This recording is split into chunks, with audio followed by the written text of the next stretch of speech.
देखिए, जो वर्तमान बात थी तो उस पर हमने किया ही। हम लोग जिस यात्रा को लेकर के आज निकले हैं 25 तारीख से, ये यात्रा जो गाड़ी देख रहे हैं, और ये अमृत सिंह बघेल जी है जो उत्तर प्रदेश से है, सुधीर जी है जो उत्तर प्रदेश से है, शिवरतन जी है, और भाई करण राज जी है जो पूर्णिया से है, ये अधिकारिता मंच के अध्यक्ष है। तो हम लोगों ने बीपी मंडल जो पिछड़े वर्ग के मसीहा है और जो आंदोलन को लेकर के पिछड़े वर्ग के हक अधिकार को लेकर के लंबी लड़ाई में है, उनका जन्मदिवस था 25 अगस्त को, और ये यात्रा देख रहे हैं जिसमें 18 महीने का यात्रा है और 25 तारीख को ये शुरू हुआ है।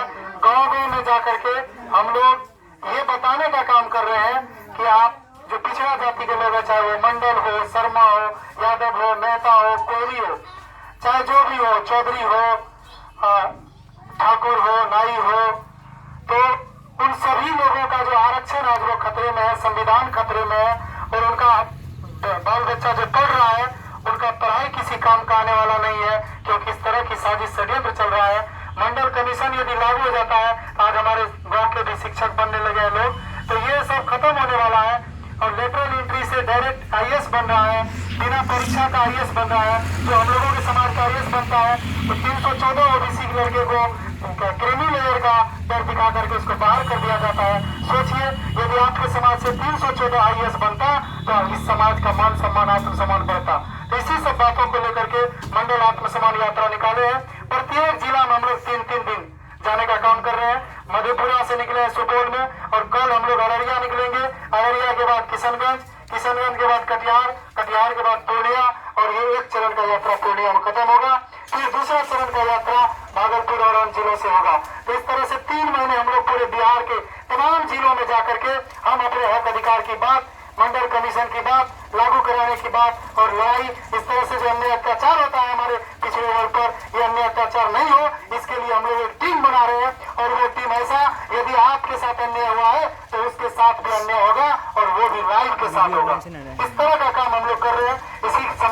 इसी कार्यक्रम के संदर्भ में आज ये कार्यक्रम यहाँ लगा है, और ये त्रिवेणीगंज अनुमंडल के छातापुर प्रखंड राजेश्वरी पूर्वी का ये कंजारा गाँव है, जहाँ हम लोग आज पहुंचे हैं कि आप लोगों के हक अधिकार के साथ कैसे बेईमानी हो रहा है। 2 मिनट हम आगे करेंगे आदरणीय दिलीप जी से, जो राष्ट्रीय युवा महासंघ के मार्गदर्शक है, कि आप इस बात को रखें।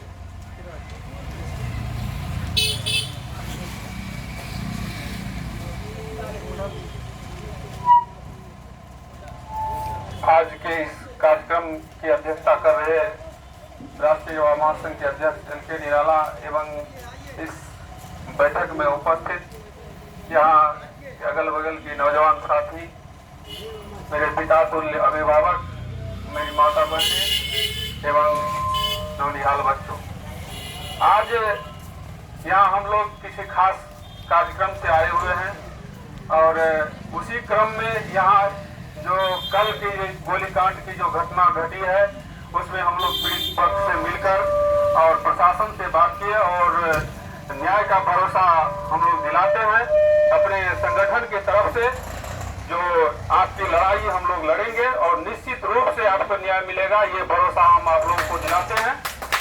और ये आप ये जत्था जो देख रहे हैं, ये मंडल सम्मान संकल्प यात्रा, इसी क्रम में हम लोग पूरे बिहार का भ्रमण कर रहे हैं। पूरे 38 जिला में हम लोग भ्रमण करने जा रहे हैं। इसी क्रम में जैसे कि हम लोगों का आरक्षण खतरे में है, संविधान खतरे में है, उसी सब बातों को लेकर आज हम लोग जो आरक्षण के बदौलत, जिस मंडल कमीशन के बदौलत हमारे लोग आज एसपी, डीएम, कलेक्टर बन रहे हैं, वो आने वाले भविष्य में हम लोगों का नहीं होगा। आज हमारे देश में मनोस्मृति थोपने की तैयारी हो रही है, संविधान को जो है खत्म करने की तैयारी हो रही है इन शासक कौम के द्वारा। इसी सब बातों को लेकर खास करके ओबीसी, एससी, एसटी के लोगों को जो है संगठित कर, जागरूक कर अपने हक अधिकार के बारे में बताने का हम लोग प्रयास कर रहे हैं कि जब तक हम लोग संगठित नहीं होंगे, अपने हक अधिकार के बारे में जानेंगे नहीं, एक जो वर्तमान जो शासक है, जो देश पर जो शासन कर रहा है, हमारे लोग संविधान लिखने का मौका तो हमारे लोगों को मिला, लेकिन वो संविधान पूर्णतः लागू हो, ऐसे हमारे लोगों को अभी तक देश भर जो है शासन करने का मौका नहीं मिला है। जो अगर मिला भी है तो आरएसएस के जो है चाटुकार लोगों को जो है मौका मिला है, जो हमारे लोग नहीं है। जिस प्रकार मछली को पकड़ने के लिए जो है शिकारी केचुआ का प्रयोग करता है, उसी प्रकार बीजेपी और आरएसएस के लोग हमारे वोट का इस्तेमाल करने के लिए हमारे लोगों का इस्तेमाल सिर्फ करते हैं, जो कि वो आरएसएस के भट्टी में तवा हुआ होता है, वो हमारे लोग नहीं है। इसलिए हमें उससे सतर्क होना होगा और दल बल और जाति मजहब से ऊपर उठकर आज जो हमारे ऊपर जो है हमारे आन बान शान पर जो चोट पहुंचाया जाता है, हमारे सम्मान पर जो चोट पहुंचाया जाता है, इसलिए पहुंचाया जाता है कि हम लोग आज अब लड़ना छोड़ दिए हैं।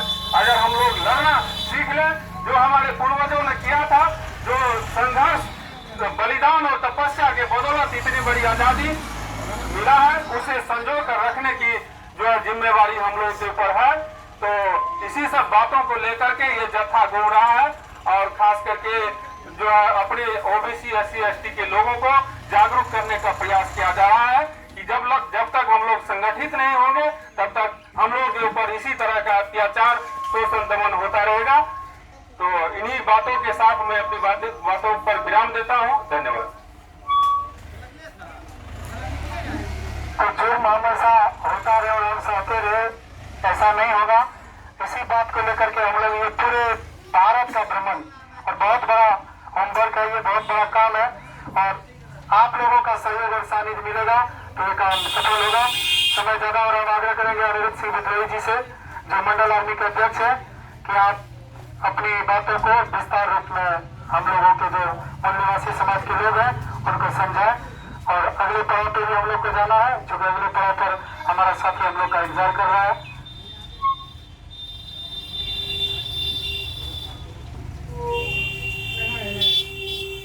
सभा में मौजूद समस्त वरिष्ठ जनों, बच्चों और हम उम्र साथियों, सभी को जोहार, जय मंडल। साथियों, ये जो कार्यक्रम चल रहा है आत्मसम्मान मंडल संकल्प यात्रा, दरअसल ये नया कार्यक्रम नहीं है, ये यात्रा नई नहीं है। आप सब जान रहे हैं ये लड़ाई बहुत पुरानी है। पहले भी मंडल यात्रा निकली थी और आज भी मंडल यात्रा निकल रही है। बीच में भी कई दौर, कई लोग, कई संगठन, कई समाज सेवी, जिम्मेदार, जागरूक नागरिक इसको चलाते रहे हैं।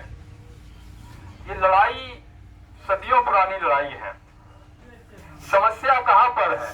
आज जो घटना यहाँ पर हुआ, इस संबंध में हम लोगों ने पहले चर्चा किया। ऐसा नहीं है, ऐसी तमाम घटनाएं हर रोज हो रही हैं। पिछड़ों के साथ में, दलितों के साथ में, आदिवासियों के साथ में, पसमानदाओं के साथ में ऐसी घटनाएं हर रोज हो रही हैं।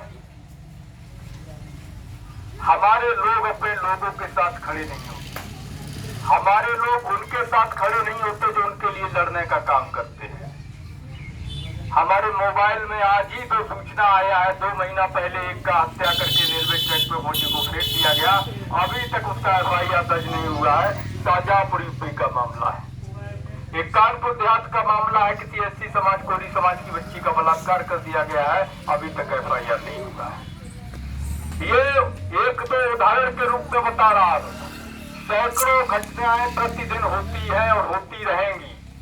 वो जब तक होती रहेंगी जब तक आप संगठित नहीं होंगी, वो जब तक होती रहेंगी जब तक आप अपने आंदोलनों को, संगठनों को मजबूत नहीं करेंगे। आंदोलन और संगठन कैसे मजबूत होंगे?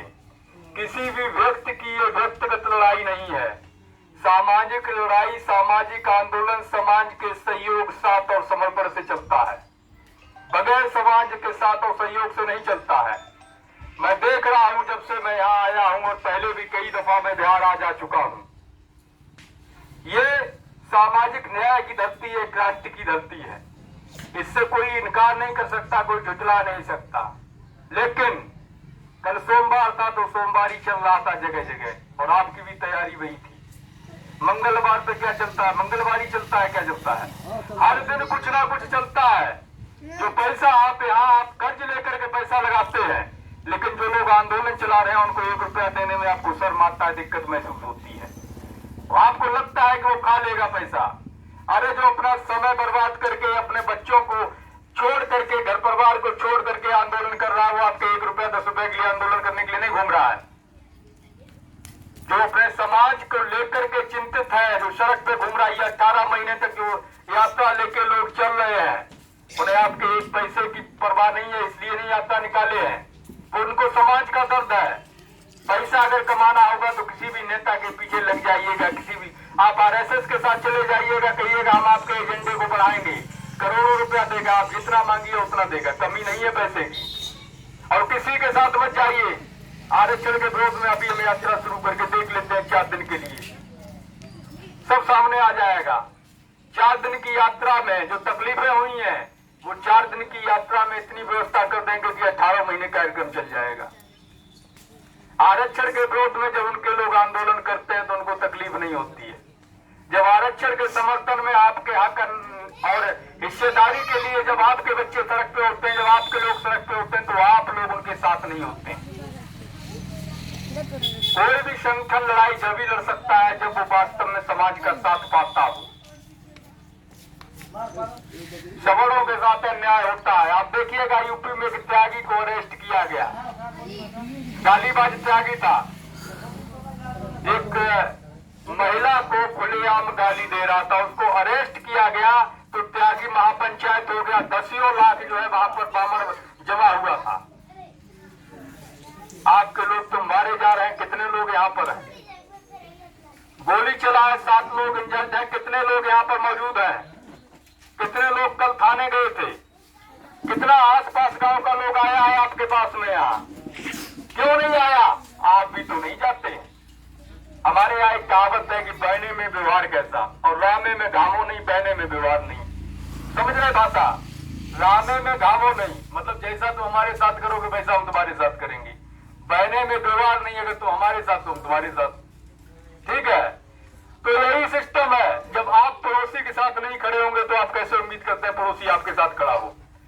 हमारे पास रोज सूचनाएं आती है, ये हो रहा है, वो हो रहा है। जब उनको दर्द होता है तो हमें याद करते हैं, लेकिन जब हमें आंदोलन जब हम चलाते हैं, जब हमें जरूरत होती है तो 1 पैसे का सपोर्ट नहीं होता है। जब उनके क्षेत्र में जाते हैं तो ये भी नहीं पूछते भैया हमारे यहाँ ये आए हैं, होटल में नहीं रुकिएगा, होटल में नहीं खाइएगा, आइए हम खाने का व्यवस्था करते हैं आपके लिए, आप बिना समाज से संघर्ष कर रहे हैं। ये सच्चाई है। जब आप अपने लोगों को सपोर्ट नहीं करेंगे, जब आप अपने आंदोलनों को, अपने संगठनों को मजबूत नहीं करेंगे, अपनी विचारधारा को मजबूत नहीं करेंगे, और जो पैसा आप झाल मजीरा बजाने में लगाएंगे, सोमवारी और मंगलवारी करने में लगाएंगे, वही पैसा आपके अर्थी का जो है सामान तैयार करता है। जो पैसा आप ब्राह्मण को दान दक्षिणा में देते हैं, वही पैसा आपके बच्चों के भविष्य के खिलाफ यूज किया जाता है। वही पैसा बीजेपी आरएसएस इस्तेमाल करता है, उसी पैसे से हथियार खरीदा जाता है, बारूद खरीदा जाता है, उसी पैसे से आप पे हमला कराया जाता है। लेकिन आप नहीं समझेंगे, क्यों? क्योंकि आपको बता दिया गया है कि अगर आप ब्राह्मण को खिलाइएगा तो सीधा आपके जो पूर्वज स्वर्ग में गया है उसके पेट में जाएगा। प्रैक्टिकल किए हैं। हम अपने पूर्वज को जहर खिलाना चाहते हैं, बुलाइए ब्राह्मण को खिला के भेजेंगे उसको। बुलाइए उसको, हम अपने पूर्वज को जहर खिलाना चाहते हैं। कौन ब्राह्मण है जो वो जहर हमारे पूर्वज तक पहुंचाने के लिए तैयार होगा? है कोई ऐसा क्या? अच्छी ही चीज भेजेगा, पैसा ही भेजेगा, खीर पूरी भेजेगा, जहर नहीं भेजेगा क्या? भाई अगर एक डाकिया होता है, उसके पास जो भी चिट्ठी आता है उसकी गारंटी होती है, सबको भेजता है। उसमें क्या लिखा है, क्यों आया है, किसका चिट्ठी है, उसको मतलब नहीं है, क्योंकि उसका काम है भेजना। अगर ब्राह्मण का काम ये है कि यहाँ से खाकर के पूर्वज के पेट में भेजना, तो वो सब भेजेगा। हम जहर भेजेगा, मीट पत्थर भेजेंगे, खाए और उसको भेजे वहां पर। आपको कहता है स्वर्ग और नरक का भय दिखाता है। क्या किसी ने स्वर्ग देखा है? क्या स्वर्ग देखा है? नासा ने पिछले 2 सप्ताह पहले ब्रह्मांड की तस्वीरों को भेजा हुआ है। ना स्वर्ग है, ना नरक है, ना कोई दूसरा इमारत बना हुआ है, ना कहीं ब्रह्मा बैठा है, ना विष्णु बैठा है, ना महेश बैठा है। एरोप्लेन से जो लोग यात्रा किए हैं वो कहते हैं ना कि आसमान में भगवान रहता है। तो एरोप्लेन से कभी यात्रा करिएगा और दूरबीन ले जाइए, साथ में खोजिए उसको, क्योंकि एरोप्लेन आसमान में चलता है। देखिएगा भगवान की धूनी रवाई बैठा है ऊपर की नहीं बैठा, ब्रह्मा बैठा कि नहीं बैठा है, विष्णु बैठा कि नहीं बैठा, महेश बैठा कि नहीं बैठा है। जिसको हमने देखा नहीं, जिसको कभी प्रमाणित नहीं किया जा सकता है, उसके नाम पर हम डरते हैं। और यही डर हमें गुलाम बनाए हुए, और हम अपने तक सीमित रखे वो ठीक नहीं है। हम अपनी पीढ़ियों को भी गुलाम बनाएंगे, बच्चों को भी सिखाते हैं कि सुबह उठिए 4 बजे वो क्या नाम शंख बजाना है, हनुमान चालीसा पढ़ना है। अरे जो बंदर खुद ही गुलाम था, जो खुद वो राम का गुलाम था, उसकी गुलामी करता था, उसका हुक्म मानता था, उसके आदेश में चलता था, वो गुलाम आपको क्या आजाद कराएगा? एक गुलामी दूसरे के करने वाले गुलाम। आप किसी के नौकर से ये कहिए, इनका कोई नौकर है उससे कहिए कि ऐसा करिए अपने मालिक के बचुए से 4 रुपए ला के दीजिए मुझे, उसकी औकात है कि इनका जाके बचुआ छू ले। तो खुद ही गुलाम है, 4 रुपए के लिए तरस रहा है, आपको 4 रुपए काम देगा? आप गुलामों की गुलामी कर रहे हैं। आप अदृश्य शक्तियों से डरे हुए हैं जिनका कोई वजूद नहीं है। आप उन लड़ाइयों में सहयोग नहीं करते जो आपके बच्चों के भविष्य के लिए लड़ी जाती हैं। और ये मैं नहीं कह रहा हूं, ये पेरियार ने कहा है, ये फुले ने कहा है, अम्बेडकर ने कहा है, रविदास ने कहा है, कबीर ने कहा है। कबीर ने कहा है कि काकर पाकर जोड़ के मस्जिद लई बनाए और तापे बैठ मुल्ला चिल्लाए का बहरा हुआ खुदा है। अगर मान लीजिए कि अल्लाह अगर है, भगवान है, तो वो मन की बात सुन लेगा, उसको माइक लगा के सुनाने की क्या जरूरत है? राम श्याम है और जो भी है, हनुमान है और दुनिया का ब्रह्मा विष्णु महेश, अगर ईश्वर है तो उसके पैसे की जरूरत क्या है? हम तो बचपन से सुनते आए हैं कि सबका दाता राम, सबका दाता राम। वो दाता है या भिखारी है? आज तक समझ में नहीं आया। वो भी रिश्वत लेता है क्या आपके काम करने के लिए, आपकी इच्छा पूर्ति करने के लिए? बावन कहता है 551 चढ़ाइए तब आपका काम होगा। 551 चढ़ाते हैं। क्या आपने कभी भगवान से डायरेक्ट बात करके पूछा है कि ये पैसा आपको मिला या नहीं मिला? क्या मीडिएटर खा गया? जो उसका एजेंट है वो पैसा खा गया, भगवान के पास गया। हमने तो सुना है भगवान ने कहा है कि किसी को पैसा देना ही नहीं है, हमारी कोई ब्रांच ही नहीं है। क्या कभी आपने ये देखा है कि भगवान ने कहा हो कि हमें पैसा देना है तभी आपका काम होगा? अगर आप भगवान को मानते हो, तुम कहते मानते रहिए, लेकिन ये बताइए कि क्या भगवान ने आपसे पैसा मांगा है?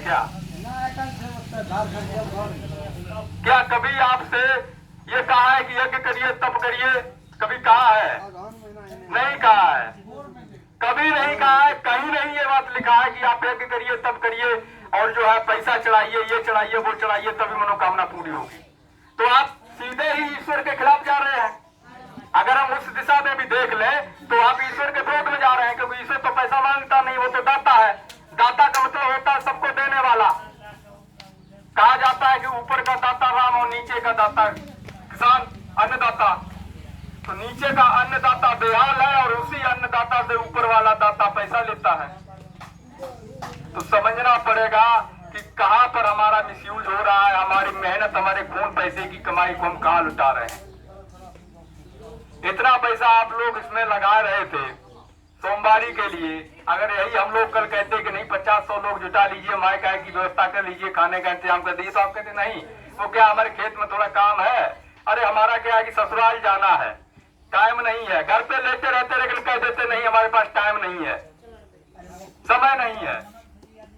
लेकिन इसके लिए समय होता है। बामन आता है, 4 बात पढ़ाता है, पैसा लेता है और चला जाता है। हमारा 80 साल का बुजुर्ग बामन के जो 10 साल का होता है, 20 साल का होता है, उसका पैर छूता है।